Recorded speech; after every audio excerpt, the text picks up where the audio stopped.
कड्यांवरी उभी हो इंद्रधनुष्याकृती, नवरत्नांच्या तेजोधारा एकत्रित वाहती. श्यामवर्ण तू हे मेघा, श्यामवर्ण तू शोभशील त्या दिव्य कमानीमध्ये.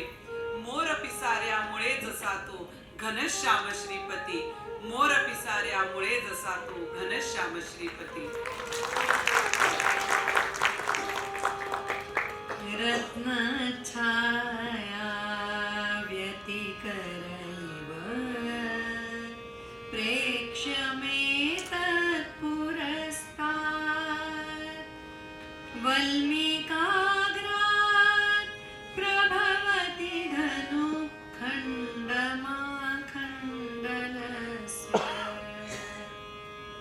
येन श्यामं वपुरतितरां कान्तिमापत्स्यते ते. बर्हिणेव स्फुरितरुचिना गोपवेशस्य विष्णो.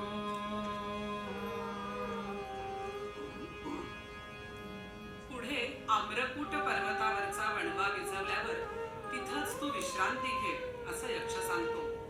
इथं निरनिराळ्या सूक्ष्म मनोविकारांचं वर्णन करताना कालिदास अर्थांतरन्यास अलंकाराचा अगदीच समर्पक उपयोग करतो. तो म्हणतोय, क्षुद्र मनेहीन विन्मुख होती उपकारांना स्मरता. उच्च कुळांची कथा काय मग मित्र आश्रया येता.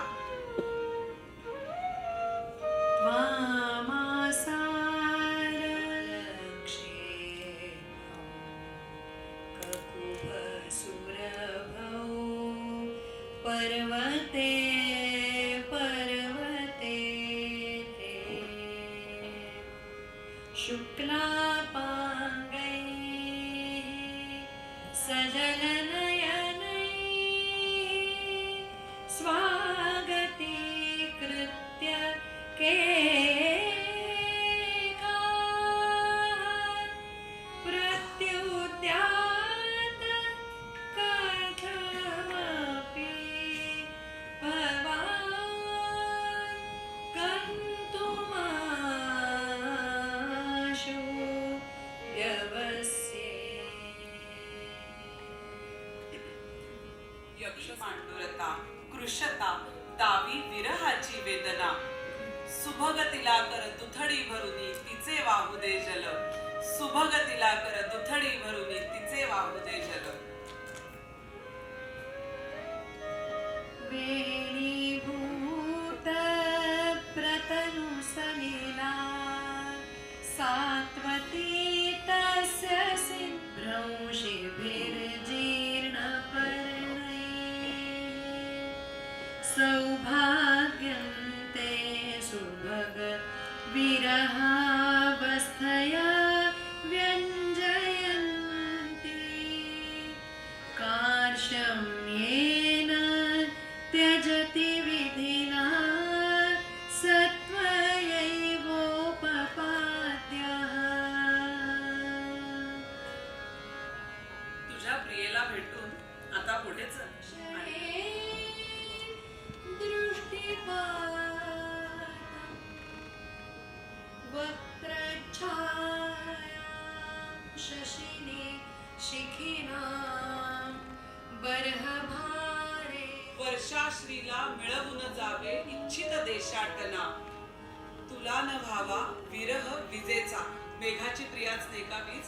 तुला न व्हावा विरह विजेचा मज सम क्षण ही घना. एतत् कृत्वा प्रियमय अनुक्रोशबुद्ध्या इष्टान्तेषां जलदविचर. सांस्कृतिक कार्य विभाग पु ल देशपांडे महाराष्ट्र कला अकादमीच्या कुलकट्ट्याच्या रूपानं आम्हाला संधी मिळाली आणि आषाढाच्या प्रथम दिवसाच्या निमित्तानं ही संधी आम्ही साधली सुद्धा. आणि त्यासाठी मिनल जोगळेकर, उत्तरा मोने आणि त्यांच्या सर्व सहकार्यांचे अगदी मनपूर्वक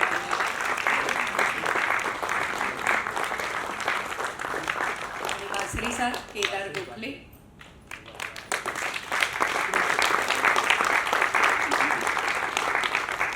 त्याचप्रमाणे आज खास आवर्जून शिक्षण समिती अध्यक्ष राजश्री शिरवळकर इथे उपस्थित आहेत. मी राजश्री त्यांना विनंती करते की त्यांनी मंचावर यावं. पु ल अकादमीच्या वतीने आपला सन्मान आम्हाला करायचा आहे.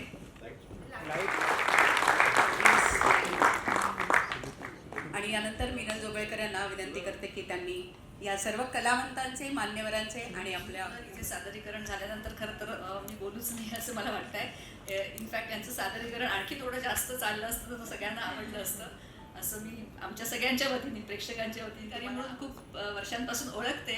पण त्यांची ही बाजू मला माहीत नव्हती, एक कलाकार म्हणून अशी त्यांची बाजू मला काही दिवसांपूर्वीच कळली, ज्यावेळेस 3-4 महिन्यापूर्वी माननीय सांस्कृतिक कार्यमंत्री महोदयांच्या संकल्पनेतून BMC शाळेतल्या 75,000 मुलांसाठी आपण एक चित्रकला स्पर्धा घेतली होती.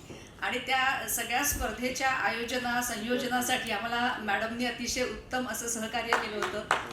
आणि 75,000 मुलं त्या सगळ्या याच्यात सहभागी झाली होती. त्यानंतर एक सुंदर कार्यक्रम आपण इथे सादर केला होता आपल्या कट्ट्यावर, म्हणजे खरा जो कट्टा आहे खाली आपल्या आवारात तिथे.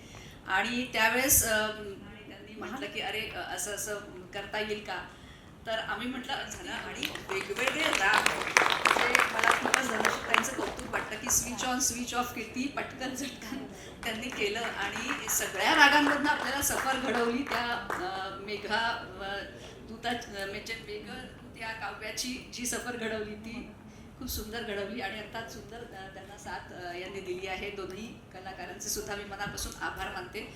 डॉक्टर जयराज फाटक सर आणि सौभाग्यवती फाटक या ठिकाणी उपस्थित होते. त्यांना दुसऱ्या एका मिटिंगला जायचं असल्यामुळे त्यांना जावं लागलं. आणि राजश्रीताई आपले सुद्धा आवर्जून मी आभार व्यक्त करते, कारण या निमित्ताने आपण आमच्या पुलं कट्ट्यावर आला आहात. आणि अर्थातच आमचे नेहमीचे श्रोते जे आवर्जून कट्ट्याची वाट बघत असतात. दर शुक्रवारी आपला हा पुलं कट्टा असतो. पुढच्या शुक्रवारी सुद्धा आपण अलीकडेच दिवंगत झालेल्या जयाबाई मेहता यांच्यावर कार्यक्रम सादर करणार आहोत. तर आवर्जून आपण यावं असं मी या निमित्ताने सांगते. आणि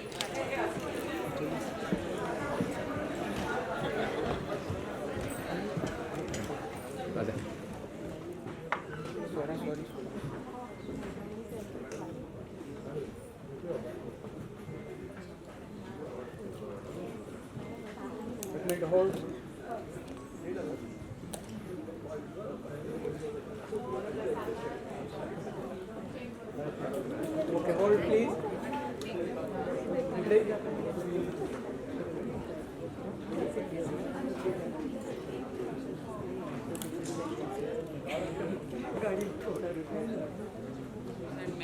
जब हम दोनों संस्कृत विशारद कर रहे थे टिळक महाराष्ट्र विद्यापीठ से, BA, सब विशारद मतलब BA कर रहे थे, और हमें इतने अच्छे सारे अध्यापक मिले थे कि मेघदूत वैसे तो हमें कोई पढ़ाई के लिए पुस्तक नहीं था, बट इतना अच्छा पढ़ाया गया हमें बाकी सारे विषय कि हमारी बहुत इच्छा जागृत कर दी कि मेघदूत पढ़ा जाए. बहुत इतना सुंदर है. एंड देन वी थॉट कि लिखना चाहिए उसके ऊपर, कुछ लोगों तक ज़्यादा पहुँचे, फिर वो उसके क्लासिकल रागों में वो बांधे जाए श्लोक, तो अच्छा रहेगा, सबको पसंद आएगा. तो इसीलिए हमने उस टाइम 2000 में लिखा था ये कार्यक्रम. 2-4 श्लोक का कंपोजिशन करना है, हमने ऐसा ऐसा निवेदन और ये लिखा है. तो उन्होंने बहुत प्यार से बाकी सारे भी जो श्लोक हैं उनको म्यूज़िक अच्छे से दिया, अच्छे से रागों में जो उनमें भाव है श्लोक में उनके अनुसार दिया उन्होंने राग में. तो इस प्रस्तुति के माध्यम से दर्शकों को कौन सा संदेश पहुंचाना चाहते हैं? दर्शकों को संस्कृत के बारे में अगर उनकी भाषा में बताया जाए तो उनको ज़्यादा वो अप्रिशिएट होता है. इसीलिए हमने ऐसे कार्यक्रम की योजना की जिसमें श्लोक भी हमने दिखाए स्क्रीन पे, वो गाए भी, उनका मराठी में भी अनुवाद या समश्लोकी जिसको कहते हैं भावानुवाद किया और बताया उनको, और रेखाटन भी, वो चित्र जो थे बीच बीच में. तो एक काव्य जो रहता है उसका हर एक अंग से अध्ययन कर सकते हैं, ऐसा मैसेज हम देना चाहते हैं दर्शकों को. साहित्यिक कार्यक्रम में क्या भूमिका रहेगी? साहित्यिक कार्यक्रम ही है ये, क्योंकि ऐसा नहीं रहता है कि ग्रंथों में सब है. अगर वो ग्रंथ में जो ज्ञान है वो अगर लोगों के बीच जाए तब वो साहित्य कहलाएगा. इसलिए लोगों के बीच जाने के लिए ऐसे कार्यक्रमों की बहुत आवश्यकता है। मूलक कथा जैसे मंच के माध्यम से साहित्य, संस्कृति और कला को बढ़ावा देने की जो पहल की जा रही है, आप किस दृष्टि देखते हैं? मुझे ये बड़ा सराहनीय लगता है, क्योंकि हर एक कलाकार को क्या चाहिए, तो मंच चाहिए, एक अच्छा व्यासपीठ, कोई अच्छे प्रेक्षक जो उनकी कला समझे। तो ये हर शुक्रवार पुलकट्टा ये पूरी free of cost it is available to everyone, और सब लोग आके उसका आनंद ले सकते हैं। तो ये बहुत ही अच्छा उपक्रम है। ऐसे बहुत सारे उपक्रम होने चाहिए, मुंबई के हर एक भाग में होने चाहिए, बट उसमें बहुत मेहनत लगती है। ये जो सांस्कृतिक कार्य मंत्रालय कर रहा है मेहनत, या महाराष्ट्र पु.ल. देशपांडे कला अकादमी कर रही है, हर शुक्रवार कोई ढूंढना, कोई कार्यक्रम इतनी अच्छी तरह से प्रस्तुत करना, ये भी एक बड़ा काम है जो ये पुलकट्टा कर रहा है। तो I am like really thankful to them कि बहुत ही अच्छी तरह से ये उपक्रम ये चला रहे हैं। इस तरह के कार्यक्रम में जैन जी की खास बात करूँगा, जैन जी बहुत प्रभावित करते हैं, उन्हें किस तरह से आप प्रेम तो ऐसी आदिम भावना है और अनंत भावना है ये। तो जेनजी रहेगी, जेनवाई रहेगी, कोई भी जेन रहेगी, तो ये तो प्रेम है। जो मैसेज भेजा है यक्ष ने अपने पत्नी के लिए, तो हर एक कोई भेजता है, माध्यम कोई अलग होगा, किसी का अभी मैसेज होगा, किसी की चिट्ठी होगी, किसी का कोई कबूतर होगा, नहीं तो ये अभी वो क्लाउड है, क्लाउड मैसेंजर है। तो सभी के लिए, कोई भी जनरेशन हो, ये रिलेट हो सकता है, क्योंकि ये प्रेम भावना तो हमेशा रहेगी। अच्छा, अब तक जो लोग नहीं जुड़े हैं, उनको जोड़ने के लिए किस तरह से क्या संदेश क्या देंगे आप? हमने तो ये खुद कॉलेज में थे तभी लिखा था, जब हम लोग 20 साल के थे तभी ये कार्यक्रम लिखा था। तो आई थिंक ये अच्छे जो ये है ना, हिडन ज्वेल्स बोलते हैं उसको, कि ये अच्छा है, हमें पहुंचना चाहिए। संस्कृत साहित्य जितना ज़्यादा लोगों के पास पहुँचे, उसका आनंद ले, उसकी जो विशेषता है, उसकी जो खूबियाँ है वो जान ले, तो उसका आनंद और ज़्यादा आता है। तो ऐसे बहुत सारे करने चाहिए, अपनी संस्कृति है ये, तो हम अगर नहीं करेंगे तो कौन करेगा। तो इसीलिए हमने ही कॉलेज में, और ऐसे बहुत सारे अभी भी कॉलेज स्टूडेंट्स हैं जो ये कर रहे हैं। तो मुझे लगता है की पहुँच ही रहे हो, और भी पहुँचेंगे। महाराष्ट्र विद्यापीठातून तेव्हा 99-2000 मध्ये आम्ही हा कार्यक्रम लिहिला। आम्हाला इतके अप्रतिम शिक्षक त्यावेळा मिळाले की मेघदूत हा प्रत्यक्ष आम्हाला कदाचित अभ्यास विषय नव्हता, पण त्याच्याविषयी इतकं चांगलं आम्हाला जिज्ञासा निर्माण करण्यात आली। त्यामुळे आम्ही दोघींनी ते वाचलं आणि वाटलं की आपण हे करायला हवं। मग अर्थातच केशव चैतन्य कुंटेंनी 2-3 श्लोकांना अशा चाली लावल्या होत्या की त्यातल्या भावानुसार मग आम्ही त्याला विचारलं की आपण असं जर पूर्ण अजून काही केला कार्यक्रम, तर एक चांगला कार्यक्रमाची बीज ह्याच्यामध्ये आहेत, तर आपण असा कार्यक्रम करूया। म्हणून खरं आम्ही दोघींनी तो लिहिला कार्यक्रम। का कोणता अनुभव घेण्याचा प्रयत्न केला? सगळ्या बाजूंनी, म्हणजे जेव्हा साहित्य आपण बघतो संस्कृत, तेव्हा फक्त असं नाही की ते ग्रंथ वाचून आपल्याला कळणार आहे। साहित्य त्याच्यामध्ये संस्कृत भाषा असली तरी ती प्राकृत म्हणजे मराठीतून वेगवेगळ्या रिजनल लँग्वेजेसमधनं ती आपण समजावू शकतो। त्याचा एक संपूर्ण अनुभव सुरांच्या माध्यमातून असेल, स्पष्ट उच्चारांच्या माध्यमातून असेल, किंवा आज आपण रेखाटनं पण बरीच इथे चित्र दाखवली त्या भावाला अनुसरून। त्याच्यामुळे एक सर्वंकष, सर्व बाजूंनी, सगळ्या पैलूंनी एखाद्या काव्याचा अनुभव हा आपण देऊ शकतो रसिकांना, अशी आमची एक समजूत आहे। त्यामुळे त्या प्रेरणा आहे ती। असे कार्यक्रमाची भूमिका किती महत्त्वाची आहे? खूप जास्त महत्त्वाची आहे, कारण वेगवेगळ्या पद्धतीने लोक अप्रोच होतात वेगवेगळ्या ग्रंथांकडे। काही जणांचा साहित्यिक दृष्टिकोन असतो, काही जणांचा आर्टच्या दृष्टीने, कलेच्या दृष्टीने ते बघत असतात काव्याकडे, ग्रंथाकडे। त्याच्यामुळे प्रत्येकाला काही ना काहीतरी त्या भाषेमधून, ग्रंथातून नक्की मिळतं।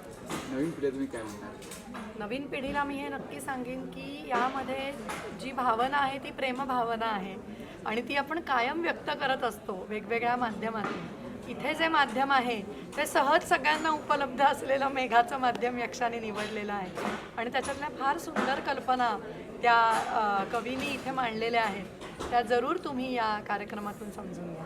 काय संदेश नाही?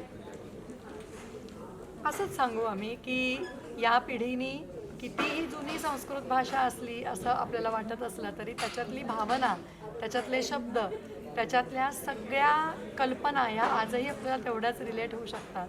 तेवढ्याच ताज्या आणि आहेत त्या। म्हणून सगळ्यांनी जरूर, कुठल्याही वयाचे तुम्ही असाल तरी या काव्यांशी जोडलेले राहा।